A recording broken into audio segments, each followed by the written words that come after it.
சாயப்பா கனவுல நம்ம அன்பே சாய் குடும்பத்திற்கு சொன்ன மிக முக்கியமான ஒரு ரகசிய ஒரு அற்புத செய்தி. கடுமையான சோதனைக்கு உட்பட்டு தான் உங்களுக்கு அடுத்த ஒரு வாழ்க்கைய சாயப்பா கொடுப்பார். அன்பே சாயில கஷ்டப்படாம எதையுமே பெற முடியாது. ஸோ லட்சம் வழிகள் இருக்கு, ஆனால் அந்த லட்ச வழியிலையும் வெற்றி பெற முடியாது. எல்லாத்தையும் தூக்கி போட்டு ஒவ்வொரு பதிவுகளை கண்ணும் கருத்துமா கேளுங்க. அது உங்க வாழ்க்கையை பெரிய அளவில் வழி நடத்தும். ஓம் சாயிரா சாயிரா, ஓம் சாயிரா சாயிரா, ஓம் சாயிரா சாயிரா, அன்பே சாயிரா, பேரன்பே சாயிரா, அகிலம் தளிக்க ஆத்மா விழிக்க அனுதினம் சாயிரா, எங்கள் அன்பே சாயிரா.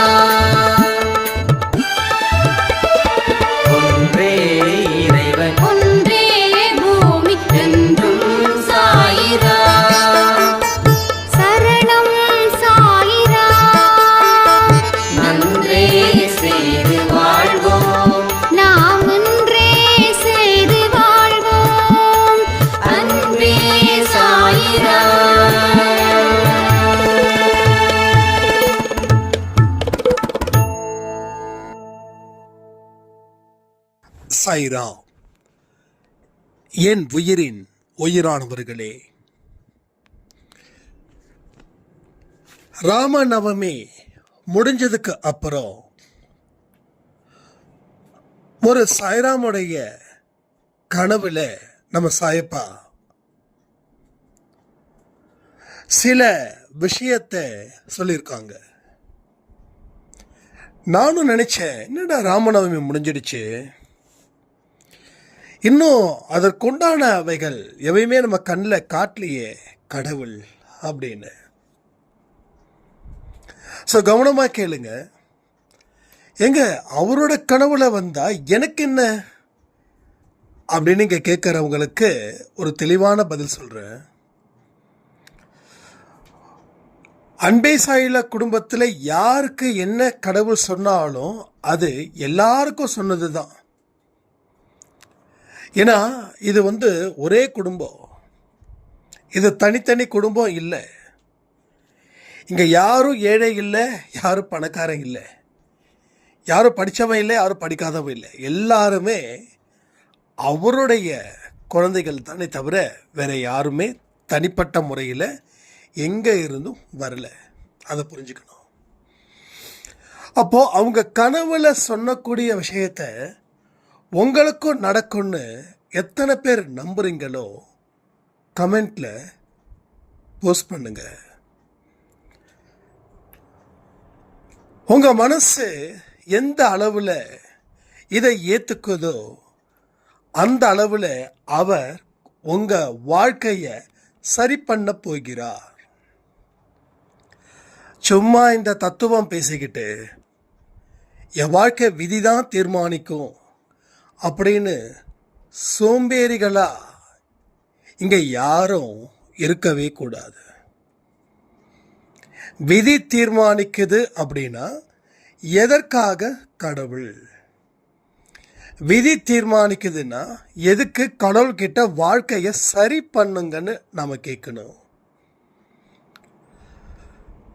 அப்போ விதியே தீர்மானிக்குதுன்னா இருக்கிற எல்லா கோயிலையும் பூட்டிடலாமே. அப்போ கோயிலில் இருக்கக்கூடிய சாமிக்கு பவர் இல்லைன்னு தெரிஞ்சிடும் இல்லையா?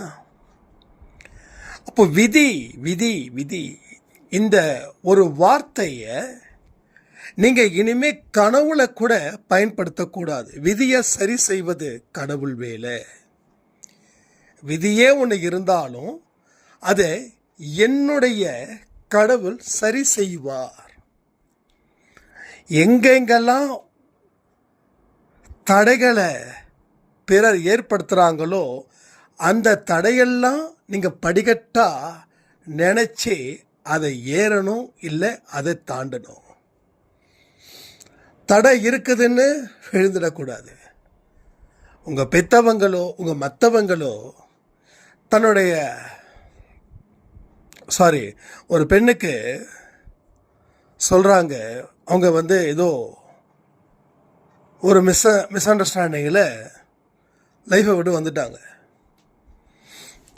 அப்போது இந்த பெண்ணை பார்த்து பெற்றோர்களே என்ன சொல்கிறாங்க, உன்னோட விதி, நீ வாடா வெட்டியாக தான் இருக்கணும், என்ன பண்ண முடியும், எங்களால் என்ன செய்ய முடியும், உனக்கு ஜாதகம் பார்த்து பொருத்தம் பார்த்து எல்லாம் செய்து தான் கல்யாணம் பண்ணி வச்சோம், ஆனால் உன்னால் வாழ முடியலைன்னா அது விதி அப்படின்னு அந்த பெண்ணுடைய அம்மாவும் அப்பாவும் பேசுகிறாங்க.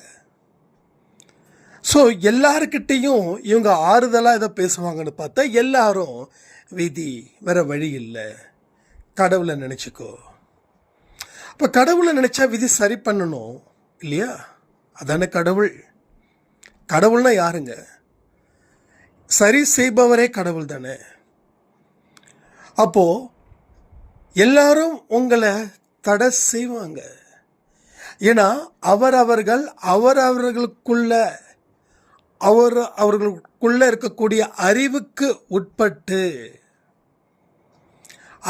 உட்பட்டு தான் அவர்களும் வாழ்வார்கள். அவர்களோட கூட இருக்கிறவங்களுக்கும் இந்த மாதிரி அட்வைசஸ் பண்ணிக்கிட்டு இருப்பாங்க. அப்படி யாராவது உங்ககிட்ட அப்படி சொல்லியிருக்காங்க, விதி தான், வேற வழி இல்லை, நீ இப்படி தான் வாழணும்னு யாராவது சொல்லி இருந்தாங்க அப்படின்னா கமெண்ட் பண்ணுங்க. அப்போ அவங்கக்கிட்ட கேளுங்க, அப்புறம் எதுக்கு கடவுள், ஏன் கடவுள் என்ன இப்படி படைக்கணும், இதற்கு அவங்க என்ன பதில் சொல்கிறாங்கன்றதை மட்டும் கேளுங்க. ஏன்னா ஒருத்தவங்க ஒரு வார்த்தை சொல்லுறாங்கன்னா அதற்கு ஸ்ட்ராங்கான பதில் வேணும்ல, சும்மா சொல்லிட முடியுமா போகிற போக்கில்? அப்போ கேளுங்க உங்ககிட்ட, அப்போ ஏன் என்ன படைக்கணும், அப்போ ஏன் சாமி ஒன்று இருக்குது, ஏன் கோயில் ஒன்று இருக்குது, ஏன் இவ்வளவு பூஜை, ஏன் இவ்வளவு பரிகாரம், கேளுங்க. இதற்கு அவங்க என்ன பதில் சொல்கிறாங்கன்றதை பாருங்க. ஸோ என்னுடைய கணக்கில் ஒரே ஒரு விஷயந்தான், விதி என்ற ஒன்று இருக்கு, அது இல்லைன்னு சொல்ல முடியாது. நீ செய்யக்கூடிய செயலுடைய விளைவு தான் விதியாக மாறுது. இன்னைக்கு என்ன செய்யறியோ அதுதான் நாளைய விதி, நாளைக்கு என்ன செய்யறியோ அதுதான் மறுநாள் உன்னோட விதியை தீர்மானிக்குது. விதின்றது இந்த தங்கம் விலையை நிர்ணயிப்பது போல, காலையில் 2000 ஏறும், அன்னைக்கு ஈவினிங் 500 குறையும், அடுத்த நாள் காலையில் 3000 குறையும், அன்னைக்கு இரவு 2500 ஏறும். அப்போ விதி அப்படின்றது இதுதான். இதை தவிர நீங்கள் எதை தீர்மானமாக யோசித்தாலும் அது உங்கள் வாழ்க்கையில் பள்ளத்தில் கொண்டு போய் சேர்த்துடும். அப்போ நீங்கள் என்ன தீர்மானிக்கணும், எதை தீர்மானிக்கக்கூடிய சக்தியாக இருக்கணும் அப்படின்னா, விதியை தீர்மானிக்கக்கூடிய சக்தியாக நான் இருப்பேன். கமெண்ட் பண்ணுங்க.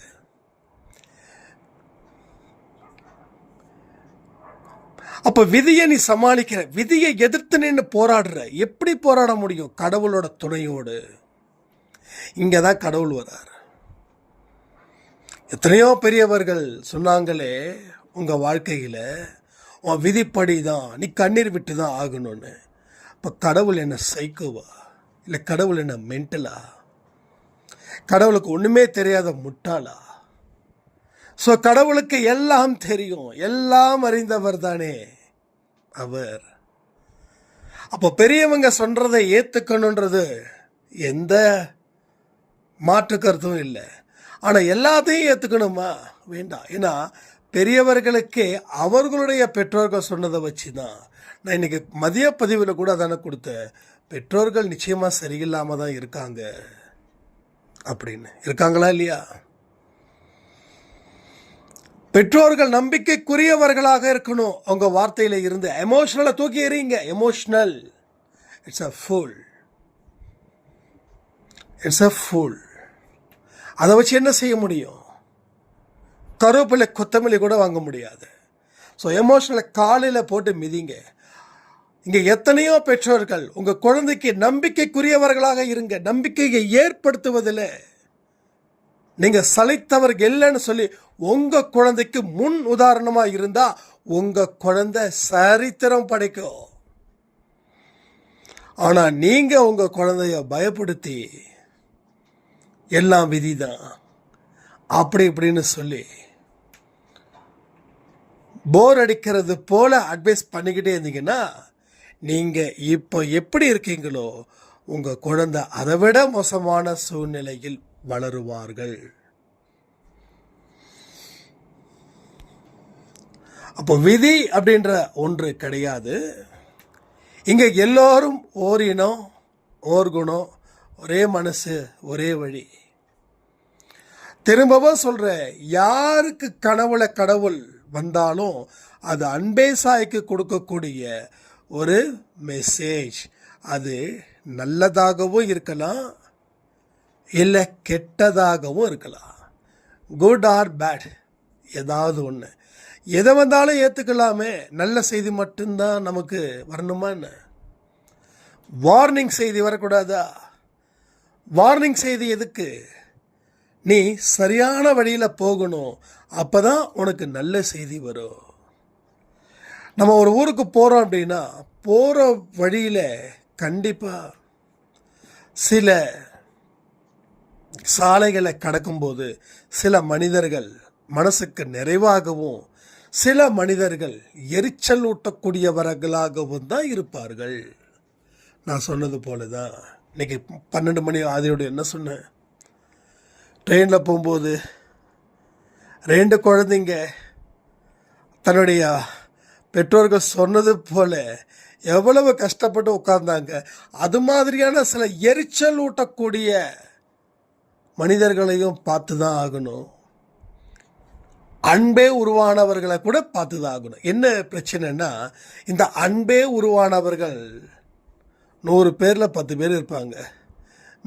மீதி 90 பேர் எரிச்சல் ஊட்டக்கூடியவர்களாகவே இருப்பார்கள். ஸோ எல்லா விஷயத்தையும் கலந்து யோசிச்சு அதில் எது உங்களுக்கு கடவுளுக்கு ஏற்றது போல இருக்குதோ அதை முடிவு பண்ணுங்க. அதனால் நல்லா கவனிங்க. என்ன சொல்லியிருக்காரு அப்படின்னா, ஒரே ஒரு விஷயந்தான்.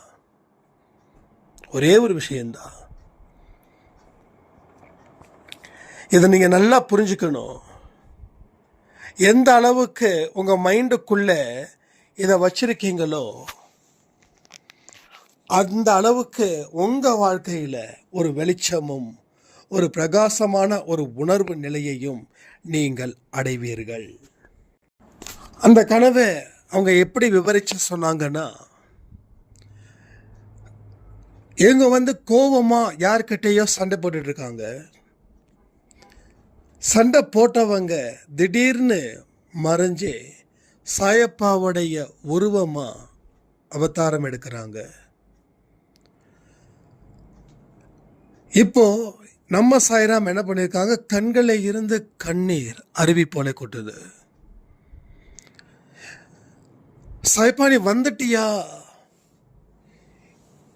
என்னை எத்தனை பேர் என்னை கொடுமைப்படுத்துறாங்க, எவ்வளவு பேர் வார்த்தையால என்னை கொல்றாங்க.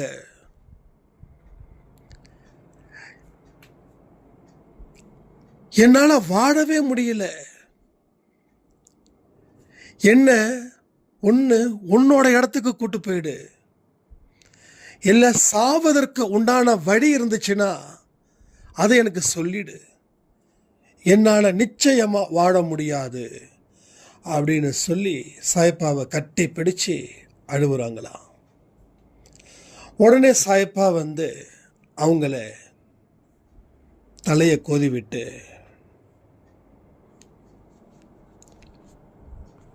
வாழ்க்கையில் நீ இதை தாண்டி தான் வரணும்னு அவன் கத்திக்கிட்டே இருக்கானே, அது உனக்கு புரியலையா? இப்போ இவங்க கேட்குறாங்க, யாரு சாயிப்பா அது அவரு அப்படின்னா, அவரு தான் உங்க அண்ணா. தினமும் கத்திக்கிட்டு இருக்கானே, அவன் என்னுடைய அறிவுரையின் படிதான் உங்க எல்லாருக்கும் சொல்லிக்கிட்டு இருக்கான். ஆனா நீங்க உங்க இஷ்டத்துக்கு செஞ்சுக்கிட்டு இருக்கீங்க. நீ இத்தனை பதிவுகளை கேட்டும் என்னை சாவடிச்சிருன்னு சொன்னா நான் உன்னை எப்படி காப்பாத்துவேன்? மனிதர்களை மன்னிக்க தெரியணும். உன்னுடைய வேலையை நீ பார்க்கணும். உன்னோட முயற்சியை என்னைக்கும் எப்பொழுதும் நீ கைவிடக்கூடாது. கோபப்படும் போது அதனுடைய விளைவுகளை நீ நினைச்சு பார்க்கவே மாட்டியா? என்னுடைய குழந்தையா இருக்கக்கூடிய நீ ஒரு சொட்டு கண்ணீர் விடலாமா? இப்படி ஒரு வார்த்தையை கேட்டு அவர் மறைஞ்சிட்டார். திடுதுப்புன்னு எழுந்திருக்கும் போது காலையில் அவங்க 4 மணிக்கு அலாரம் வச்சுருக்காங்க. அதாவது இவங்க எழுந்திரிச்சதுக்கு அப்புறம்தான் அலாரம் அடிச்சிருக்குது. என்ன, அவங்க அலாரம் நம்ம அன்பே சாய் சாங் இருக்கு இல்லையா, அது அலாரமாக வச்சுருக்காங்க. அதை அவங்களால ஜீர்ணிக்கவே முடியல. ஒரு 1 hour நான் ஆரத்தி சச்சரிதம் எதுவுமே பண்ணலன்னா கிட்டத்தட்ட 6 மணி நேரம் அந்த கனவை மறக்கக்கூடாது அப்படின்னு. உண்மையிலே சொல்கிறேன், நீங்கள் எவ்வளவு கத்துறீங்கன்றது எனக்கு தெரியும். ஒரு 3 நாளைக்கு முன்னாடி நீங்கள் 101 ஃபீவரில் இருந்துக்கிட்டே எங்ககிட்ட பேசின ஒரு விஷயத்தை நினச்சினா அழுத. அண்ணா நினச்சா மறு ஒளிபரப்பு போட்டுட்டு சட்டுன்னு வேலையை முடிச்சிருக்கலாம், ஆனால் அப்படி பண்ணலை அப்படின்னு நான் அன்னைக்கு நினச்சதை விட அதை கனவு முடிஞ்சதுக்கப்புறம் நினச்சேன் பாருங்க. எனக்கு உண்மையிலே கண்ணிங்களில் இருந்து கண்ணீர்.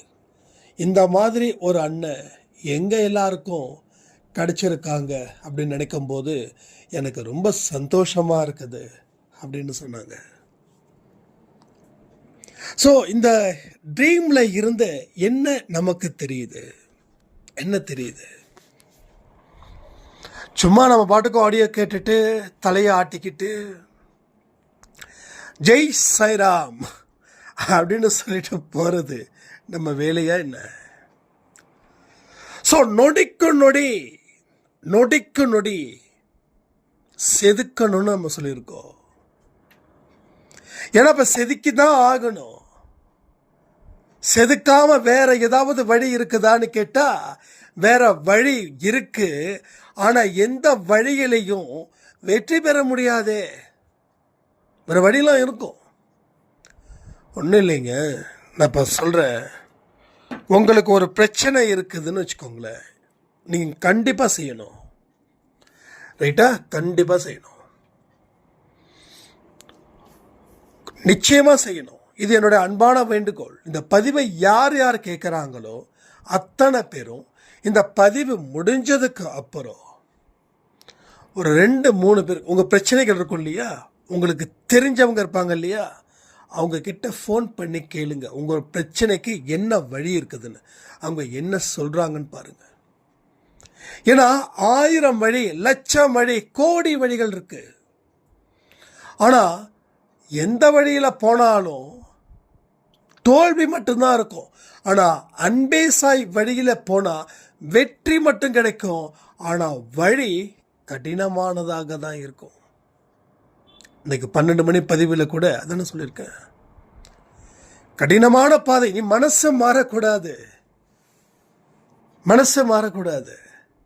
ஒன்றும் இல்லை, ஸ்வீட் சாப்பிடக்கூடாதுன்னு முடிவு பண்ணுவோம். ஆனால் நம்ம வீட்டுக்கு ஸ்வீட்டாக சேரும். ஒன்றும் இல்லைங்க, நான் உங்ககிட்ட சொன்னேன்னு நினைக்கிறேன், மறுபடியும் கொஞ்சம் ரிப்பீட் பண்ணுறேன். அப்போ தான் சாய்பாடா சொல்கிறேன், சாய்ப்பா நான் நிறைய ஸ்வீட் சாப்பிட்றேன். வர தீபாவளியில் ஆரம்பித்த ஸ்வீட்டு ஓவர் ஸ்வீட்டாக போய் எனக்கு ரொம்ப ட்ரை ஆகிடுது. ஏன்னா சர்க்கரையில் தானே செய்கிறது ஸ்வீட்டு. சர்க்கரை மட்டுமா, வேறு என்னென்ன அது என்ன ஆயில் போடுறாங்க அதெல்லாம் அப்பாற்பட்டது நிறைய விஷயங்கள்லாம் இருக்கும். இப்போ ஏகப்பட்ட ஸ்வீட்டை சாப்பிட்டு சாப்பிட்டு சாப்பிட்டு சாப்பிட்டு என்னாச்சு, எனக்கு ஒரு ட்ரைனஸ் வந்துடுது. ரொம்ப நேரம் பேச முடியாமல் நம்ம பேச்சு தானே ஜாஸ்தி. அப்படி இருக்கும்போது நம்மளால் எதுவுமே பண்ண முடியாத ஒரு சிச்சுவேஷன். அப்போ நான் சொல்கிறேன், சாய்ப்பா கண்டிப்பாக ஒரு 2 weeks no sweet. Coffee and tea, coffee குடிக்கிறது இல்லை, டீயும் இப்போ ஜாஸ்தியாக போய்ட்டு ஒரு நாளைக்கு ஒரு 5-6 டீ ஆகிடுச்சு. அது இஞ்சி டீ தான். இஞ்சி டீ இல்லாமல் எனக்கு பிடிக்காது. இஞ்சி டீ குடிச்சேன்னா அது நெஞ்சு ஃபுல்லாக எரிச்சல். நமக்கு தெரிஞ்ச ஒரு சாய்ராம் வந்து டாக்டர் இருக்கு, அவங்ககிட்ட கேட்கும்போது, என்ன சந்தோஷ், இஞ்சி டீ குடித்தா என்ன ஆகும்? நீ ரெகுலராக கடைக்கு போனாலும் இஞ்சி டீ, சேட்டு கடையில் இஞ்சி டீ தான். இஞ்சி டீ ஒரு சமோசா, கொஞ்சம் அன்கண்ட்ரோலாக போயிடுச்சு ஒரு ஸ்டேஜில். இப்படிலாம் இருக்க நெஞ்செல்லாம் ஒரே மாதிரி எரிச்சல். எனக்கு தெரியும் உன்னோட ஃபேஸோட ட்ரைனஸ் வந்துச்சுனாவே நம்ம சேர்ற சாப்பாடு அதிகமாக ருசிக்கு இம்பார்ட்டன்ட் கொடுத்து கொஞ்சம் ஜாஸ்தி எடுத்துக்கிறோம் அப்படின்னு. அப்போ நான் சாய்ப்பா கிட்டே ஒரு இது விற்கிற ஒரு ஒரு வார்த்தை சொல்கிறேன், சாய்ப்பா ஒரு 2 வாரத்துக்கு நான் ஸ்வீட் எடுக்க மாட்டேன். டீ காஃபி வீடு மட்டும்தான், வெளியில் கிடையாது. ஸோ பேக்கரி ஐட்டம்ஸ் இல்லை, ஆனால் ஸ்வீட் டெஃபினட்டாக எடுக்க மாட்டேன். நான் ஆஃபீஸில் உட்காந்துட்ருக்கேன். நம்ம ஆஃபீஸ் பக்கத்தில் ஒருத்தர் இருக்கார், சீனிவாசன். அவர் வந்து டக்குன்னு டேபிளில் வச்சுட்டு அவர் படுக்க போகிறார். என்னங்கன்னா திருநெல்வேலி அல்வா, இருட்டுக்கடை அல்வா. அது இருட்டுக்கடை அல்வானா லக்ஷ்மி விலாஸ்னு ஒரு ஒரு ஒரு இது திருநெல்வேலியில் இருக்குது. கிட்டத்தட்ட இது இருட்டுக்கடை அல்வா என்ன டேஸ்ட்டோ அதே டேஸ்ட். அப்போ என்ன தோணுது, நம்ம பாருங்கள், அவர்கிட்ட சொல்கிறோம், சபதம் ஏற்கிறோம், உடனே வருது. இதுதான் மாயை விளையாட்டு.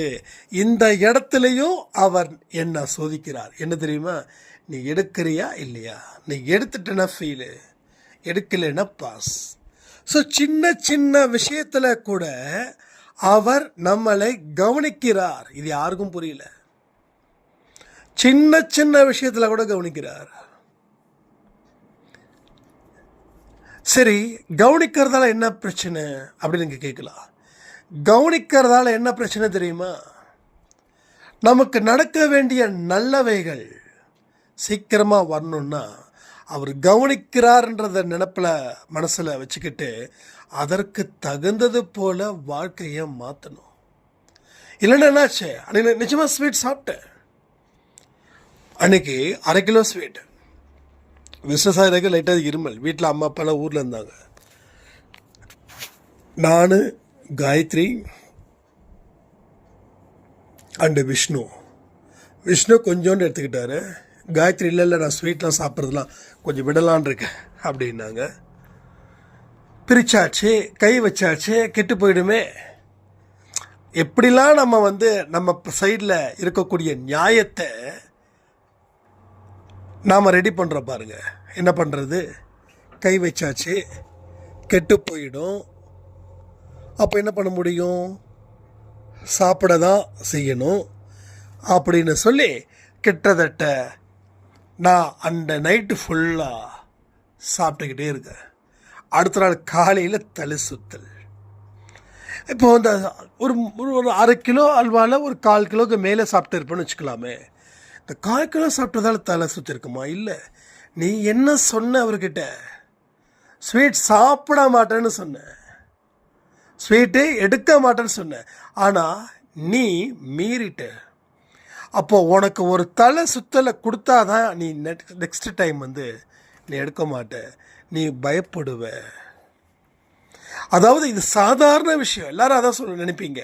என்னங்க சாதாரண விஷயம், இதுக்கெல்லாமா சாய்ப்பா வந்து தண்டிப்பாருன்னா, எஸ், ஒரு சாதாரண விஷயத்தையே காப்பாற்ற முடியலன்னா, ஒரு சாதாரண விஷயத்தையே காப்பாற்ற முடியலன்னா பெரிய விஷயத்தை எப்படி நாம் காப்பாற்றுவோம்?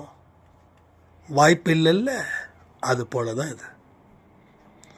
சாதாரண விஷயங்கள் எல்லாம் நீங்கள் அலட்சியமாக இருக்கிறதால தான் உங்களால் வாழ்க்கையில் சரியான முடிவு கூட எடுக்க முடியாத ஒரு சிச்சுவேஷனில் இருக்கீங்க. ஸோ இதை சரி பண்ணு, இதை சரி செய்து அவரிடம் சமாதானமாக போகணும். யாருக்கிட்டீங்க? சாய்ப்பா கிட்ட. ஸோ இந்த இடத்துல அவர்கிட்ட சமாதானமாக போகணும். வர வழி இல்லை. நான் சொன்னதை மீறி நான் செஞ்சுருக்கேன், இனி நான் செய்ய மாட்டேன். ஒன்னே ஒன்று சொல்கிறேன், அவருடைய அனுமதியின்றி துன்பம் வராதுன்னு நான் நிறைய இடத்துல சொல்லியிருக்கேன். அப்போது அவர் அனுமதியின்றி துன்பம் ஏன் வருதுன்னா, நாம் அவர்கிட்ட சொன்னது ஒன்று, அவரை பக்கத்தில் வச்சுக்கிட்டே செஞ்சது ஒன்று. கோபம் வருமா வராதா? நீங்கள் ஜஸ்ட்டு ஒரு விஷயத்த ஒரு எக்ஸாம்பிளாக நான் சொல்கிறேன். உங்கள் பேரண்ட், உங்கள் பெற்றோர்கள்கிட்ட அவங்க உங்களை தண்டிக்கிறதுக்கு முன்னாடியே நீங்களே ஒரு வாக்கு கொடுக்குறீங்க, இனி இதை செய்ய மாட்டேன். வாக்கை கொடுத்து 24 மணி நேரத்தில் அவங்க கண்களுக்கு முன்னாடியே நீங்கள் அந்த வாக்கை மீறி நிற்கிறீங்க. அப்போது உங்கள் பெற்றோர்கள் என்ன பண்ணுறாங்க? தண்டனை கொடுக்குறாங்க. இதுதான் இங்கே பிரச்சனை. நான் அடிக்கடி சொல்லுவேன், சாய்ப்பா கிட்ட வாக்கு கொடுக்கும்போது பார்த்து கேர்ஃபுல்லாக கொடுக்கணும், இல்லாட்டி கொடுக்காம இருந்துடலாமா அப்படின்னு சில பேருக்கு வரும். கொடுக்காம இருந்துடலாம், தப்பு இல்லை. ஆனால் சாத்தான் வந்து பிடிச்சிருவானே, சாத்தான் ஒரே கப்பு முடிஞ்சுது. ஒரே ஒரு மாய வலை அப்படி விசிறி விடுவா. இதெல்லாடா சொர்க்கம் அப்படின்னு சொல்லி அங்கே போய் முழுகுவோம். கீழே முழுக முழுக முழுக முழுக முழுகதான் நரகம் தயாராக இருக்கும். மேலே வர முடியாது, அங்கே நிற்க முடியாது. ஸோ என்ன ஆகும்? உள்ளதான் போகணும், வேறு வழி கிடையாது. அப்போ இப்போ நம்மளே சரி பண்ணுறதுக்கு உண்டான வாய்ப்பா? எஸ். இப்போ கனவுல சொன்னக்கூடிய வார்த்தைகள் உங்கள் வாழ்க்கையிலையும் வருது. அதான் நான் சொன்னேன், நம்ப முடியுமா? அவங்க கனவுல வந்தாருங்க. இங்கே இது சாதாரண கனவு இல்லை, புரிஞ்சுக்கோங்க. யாரெல்லாம் அன்பே சாயருடைய தீவிரமானவர்களா அந்த பயிற்சியை எடுத்துக்கிட்டு ஒரு விஷயத்தையும் செய்து கொண்டு இருப்பவர்களாக இருக்கிறீர்களோ அவர்களுடைய கனவுல வருதுன்றது சாய்ப்பா அன்பே சாய்க்கு சொல்லக்கூடிய லெசன். ரைட்? லெசன். நீங்கள் இதை லிசன் பண்ணாதான் இந்த லெசன் உங்கள் வாழ்க்கையில் ஒரு பெரிய சரித்திரத்தை அது படைக்கும். நீங்கள் லிசனர் இல்லாமல் இருக்கலாம். நீங்கள் லிசனர் இல்லைன்னு அர்த்தம், என்னைக்காவது ஒரு நாள் நீங்கள் லிசன் பண்ணக்கூடிய அளவில் அது வரும், அது மாறும். ரைட்டா? நீங்கள் நிறைய விஷயத்த நீங்கள் செக் பண்ணாதான் உங்களுக்கு நடக்க வேண்டிய அத்தனை அற்புதங்களும் அத்தனை அதிசயங்களும் உங்கள் வாழ்வில் நடைபெறும். ஸோ என்ன செய்யணும், என்ன செய்யக்கூடாது. நான் அடிக்கடி இப்படி சொல்கிறதால உங்களுக்கு போர் அடிக்குதா என்னன்னு தெரியல. இதை ஏன்னா என்ன செய்யணும் என்ன செய்யக்கூடாது இப்போ என்னைக்காவது எழுதியிருக்கீங்களா? நீங்கள் கமெண்ட்டில் ஆன்சர் பண்ணுறீங்களா? இப்போ வரைக்கும் நான் சொல்கிறேன், நான் கொடுக்கக்கூடிய பதிவில் நானே ஒரு லிசனராக இருந்து என்ன செய்யணும் என்ன செய்யக்கூடாது அப்படின்றத நோட் பண்ணியிருக்கேன். பட் என்னால் கூட சில விஷயத்தை மீற வேண்டிய சிச்சுவேஷன் வருது. புரியுதா உங்களுக்கு? ஸோ இந்த மாயை என்ன மாதிரி ஒரு கேம் ஆடுதுன்றது பாருங்க. பரோட்டா சாப்பிடக்கூடாதுன்றது என்னோட தாட்டு. அப்போது இப்போ காயத்ரி வரதால் கொஞ்சம் சாப்பாடெல்லாம் லேட் ஆகும்போது ஒரு டிஃபனில் போட்டு கொடுத்துட்றாங்க. பட் சம்டைம்ஸ் என்ன ஆகுது, அந்த சாப்பாடு வந்து கொஞ்சம் லேட்டாக ஆகுறதாலே நமக்கு கெட்டு போயிடுது. பசி சாப்பிட்டா ஒரு மாதிரி ஸ்மெல் வருது.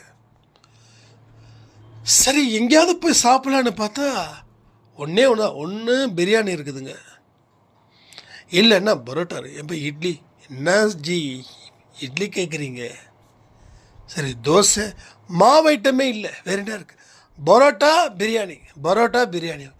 நீங்கள் என்ன பண்ணுவீங்க, நீங்கள் என்ன செய்வீங்க? அப்போ மாயை விளையாடுதா? யாஸ், மாயை விளையாடுது, உன்னை வச்சு செய்யுது. நீ எந்த அளவுக்கு சுத்தமாக இருக்கணும்னு நினைக்கிறியோ அப்போ அது அசுத்தத்தை எடுத்துகிட்டு வந்து பூசுன்னு பூசும்.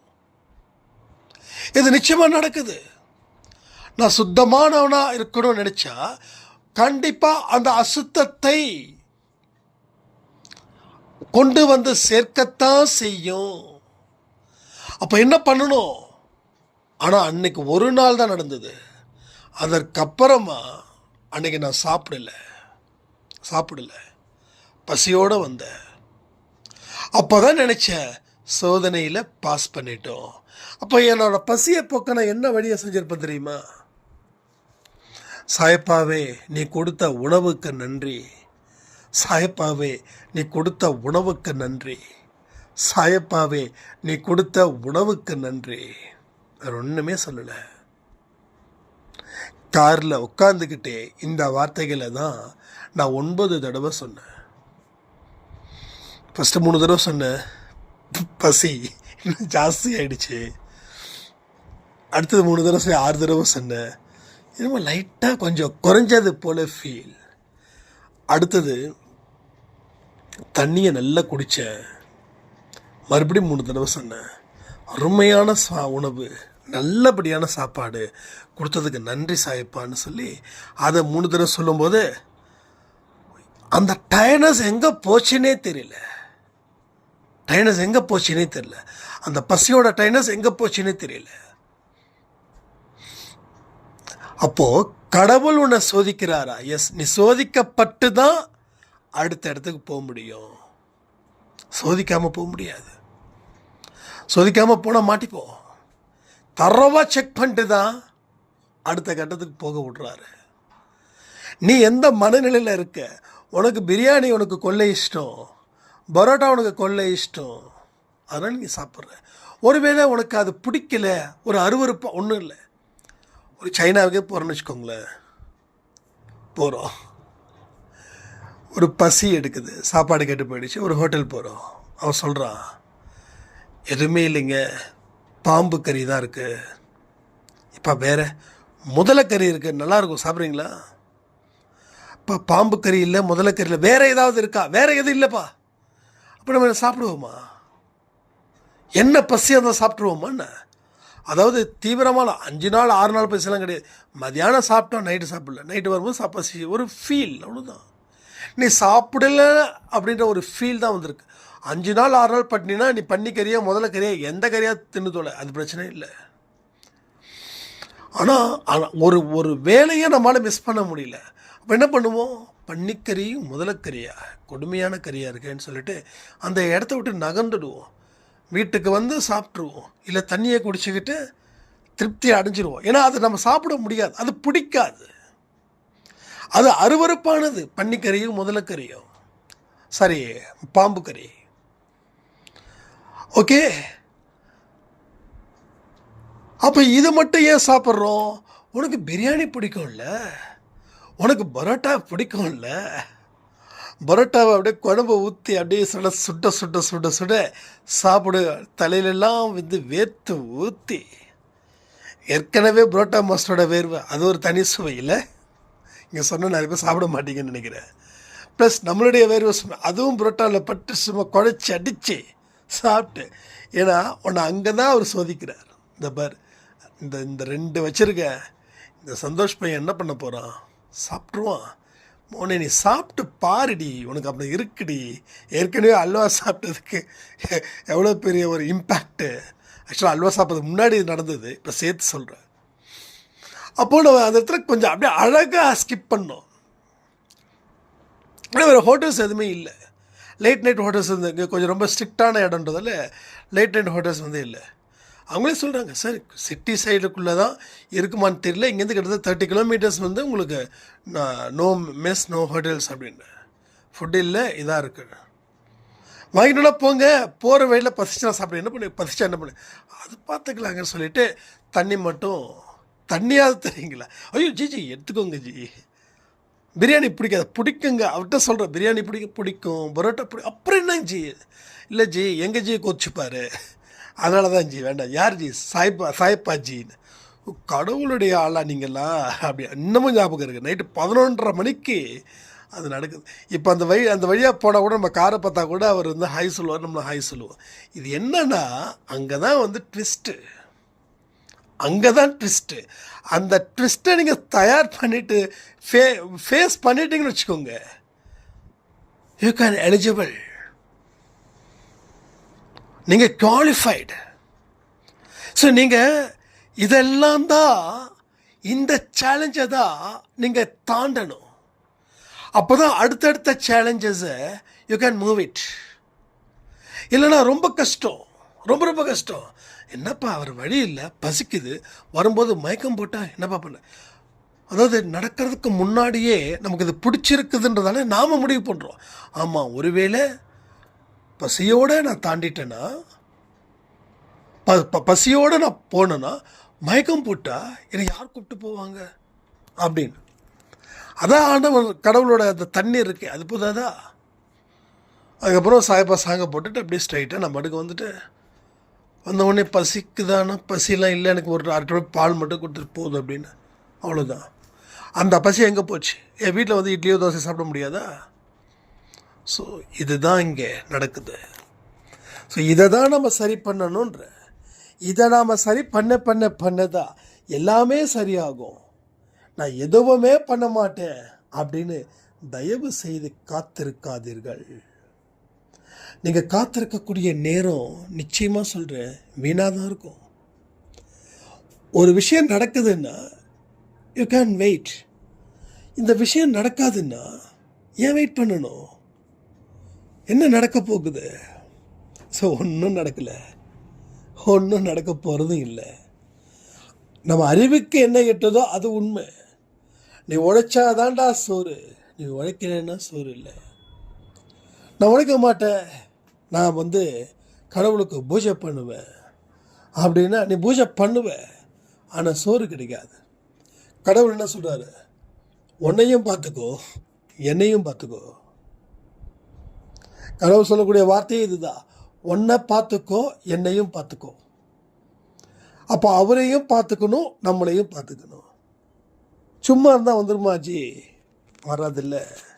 ஸோ அதனால் கொஞ்சம் அடுத்த கட்டத்துக்கு போவதற்கு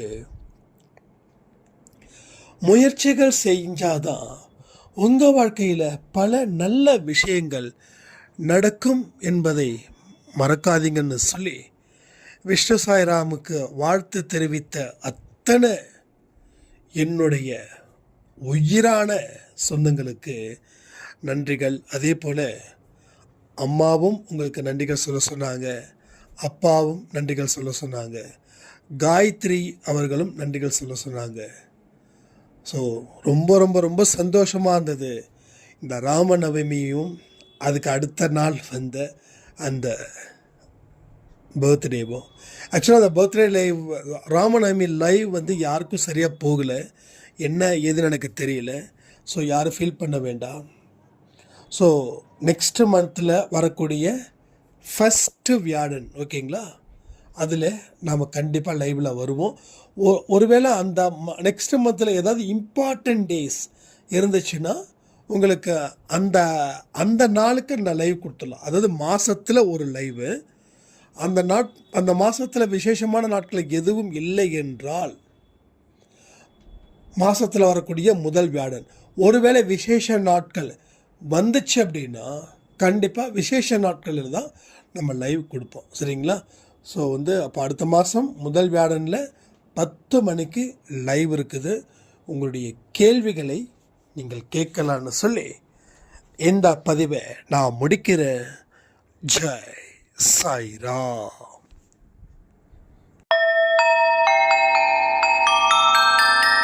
ஓம் சாயிரா.